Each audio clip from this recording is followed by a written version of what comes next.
Now, our last speaker of the day is Ms. Sangeeta Waldron, CSR leader, member of the Federation of Small Businesses, FSB, Diversity Task Force, United Kingdom. Yes. After this, we'll have a small video before vote of thanks and breaking up for tea.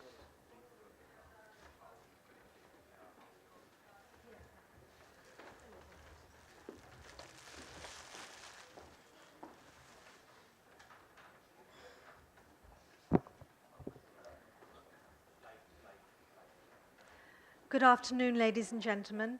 I want to have a special thank you to Rushanji for inviting me to speak here today on CSR and leadership.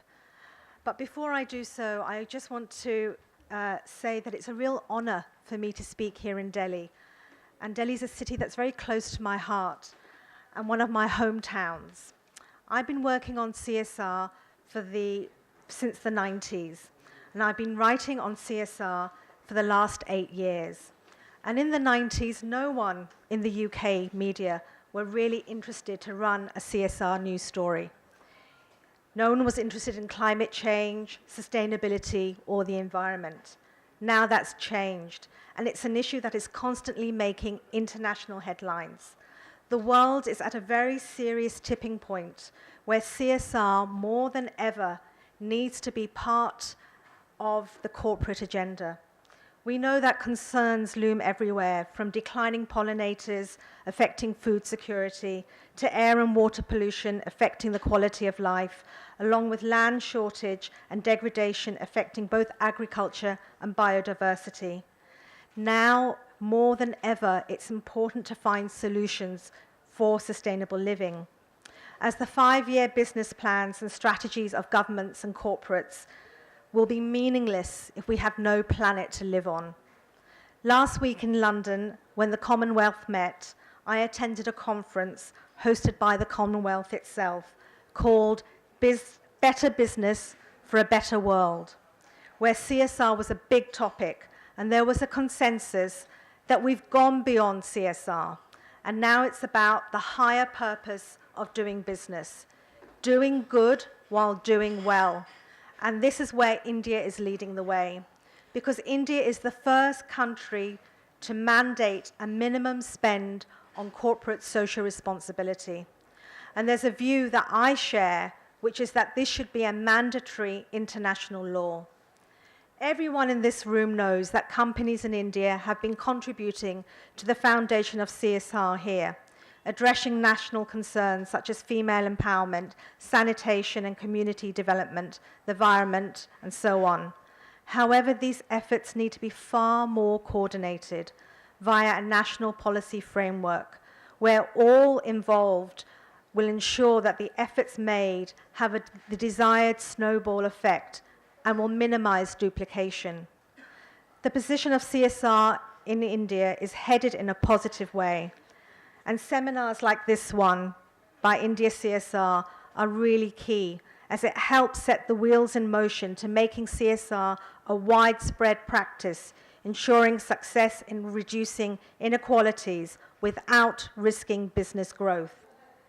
India has always been a conscious aspirant and has shown leadership in combating climate change and meeting the Sustainable Development Goals. Sustainability, as we know, has always been a core element of Indian culture, where our philosophy and views have underscored a sustainable way of life. And education is the backbone of every society in this world. But what matters most is the quality of education, which still remains, for some, a dream. Out of 260 million students enrolled in schools and colleges in India, there are only a few who get quality education with good teachers and good teaching aids. However, there are several private organizations that are joining hands now with government to make that dream come true, offering high quality education in India. And I just wanted to give you some of the examples, because these are really interesting examples where partnerships have come together. One is Alibaba, which is a Chinese big global internet company, but they've launched something here in India called Mission Million Books, and it's a pan-India initiative inviting citizens to donate books for education for underprivileged children. While one of the biggest Indian businesses, Reliance, has a string of activities in education and is constructing and renovating schools and buildings, providing free notebooks and textbooks, allowing children to get onto computers. While South Korean smartphone company Samsung India is empowering India's students through technology. Samsung India is helping India's rural students via smart class technology in several schools in villages. And these smart classes consist of audio, video, like tablets, interactive smart boards, modules to help the ease of learning. And these smart classes means that students can learn anywhere and at any time. While Aditya Birla Group is helping raise awareness about the education of a girl child. And as we've just heard from our young speaker here, education of the girl child is really key, because when you educate one girl, you're empowering a whole village. And lastly, the Times Group has launched its fellow fellowship program called Teach India to drive education in India's low-income communities. They're reaching out to schools in the most undeserved areas. And what they're hoping to achieve is partnering with 150 NGOs. Every one of these CSR projects is making big changes. And there are over 600 million people, and more than half of India's population is under the age of 25. No country has more young people. At the same time, social enterprise in India is developing at a very fast and rapid rate. And these social entrepreneurs are the heroes at grassroots. They're creating change and making impact. And I've had the privilege to speak to some of these Indian social entrepreneurs, such as the founder of the Daily Dump. I don't know if you've heard of the Daily Dump here. And Poonam Bir Kasturi calls herself the Compost Wali.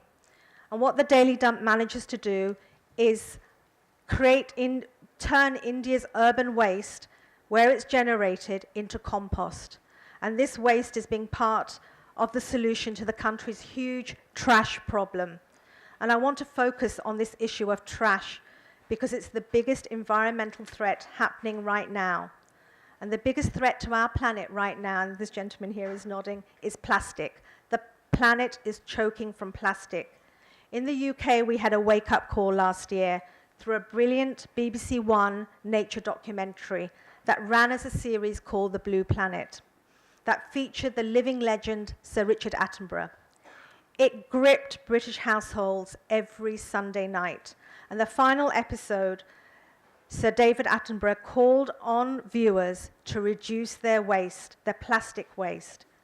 And he delivered a very powerful rallying call. And as a result, the UK government has now declared a war on plastic with an announcement that hopes to eliminate all avoidable plastic waste within 25 years. Because if we don't do anything, 50 years down the road, we'll have more plastic than fish in our oceans. It's estimated 12.7 billion tons of plastic. Everything from plastic bottles, bags to microbeads are ending up in our oceans every year. That's a truckload of rubbish every minute. And the plastic is turning up in every corner of our planet, from beaches to uninhabited Pacific islands, and it's even now found trapped in Arctic ice. Our oceans are becoming a plastic soup, and the effects on ocean life are chilling. Pieces of plastic are choking and entangling turtles and seabirds, and tiny pieces are clogging the stomachs of creatures who mistake it for food, such as zooplankton and whales. Plastic is now entering every level of the food chain, and that means it's even ending up on our plates. This June, India will be the global host of this year's World Environmental Day, where Beat Plastic Pollution will be the theme of the event, to help drive down worldwide efforts to reduce the hazardous plastic. But I also believe at this event, India has the opportunity to teach the world how to recycle and upcycle. India has a Radhi culture that can inspire us all. The Radhiwala sells their collection of waste to companies, who in turn recycle old papers to make bags. While household junk, there's always the Kabadiwala, again buying things according to their weight and condition, which are then sold on to companies who use the raw material to make something else. These Radhiwalas and Kabadiwalas are part of the social entrepreneur sector. But the lack of regulation means the Indian people who trade in rubbish are some of the poorest in the country. The number of children working in this sector is huge, and it's shocking. And there's no consideration for their health or safety. There have been attempts to improve the working conditions of those in this sector, where private business, like those in this room, are attempting to introduce some structure. But once this is put right, India could be leading the way with recycling, showing the world how to be sustainable. As right now in the UK, households are threatened by fines to those people who don't recycle. However, if the UK's local authorities paid a small amount per kilo for a newspaper, people would be more willing to recycle. But India needs to be alert and not seduced by the bad habits of the West and globalization. Right now, from small towns to large cities, cheap mass manufactured goods have invaded the Indian market. India is aspirational, and as a developing country, there's tremendous pressure on people to earn more and be able to afford better things. Sometimes we tend to think the cleaner and shinier something is, the more value it has. Things that were never wrapped 20 years ago are now coming wrapped in shiny plastic, metallized film, and Tetra packs. These are all the wrappings that the UK food manufacturers right now are trying to reduce. The world needs joined-up thinking to tackle the issues of plastic pollution. Climate change, sustainability is no longer about signing agreements and agreeing targets. What we need right now is action. Companies and government need to not just be leading the way, but showing others how to make the difference and what the learning is. One of the most famous women in the world is doing that right now, and that's the Queen. Her Majesty the Queen has launched a new project, and it's a project for a network of forests across the Commonwealth, which will raise awareness within the Commonwealth of the value of indigenous forests and saving them for future generations. It's called the Commonwealth Canopy, and it'll become a great legacy for our planet. And India has the knowledge and the strength to be a global CSR leader, bringing humanity together as an international family and village, to learn from each other where lessons can be drawn and implemented from India's ancient wisdom and scientific fact. And as I just close, I want to leave you with this last thought. As we're all CSR leaders in this room, how can we raise our companies like we raise our children? Thank you.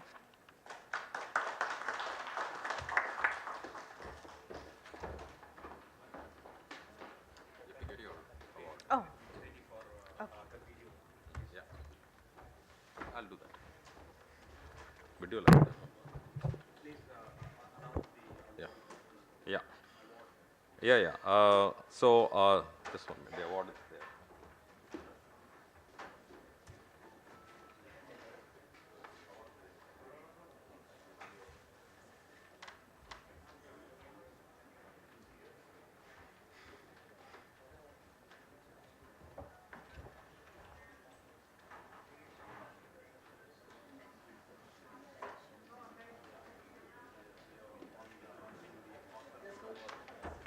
As I said in the morning that Ms. Sangeeta Waldron, author, award-winning publicist, founder and CEO of Serendipity PR, CSR Journalist, member of the Federation of Small FSBC, Diversity Task Force, London, UK, and we acknowledge the author awards to her.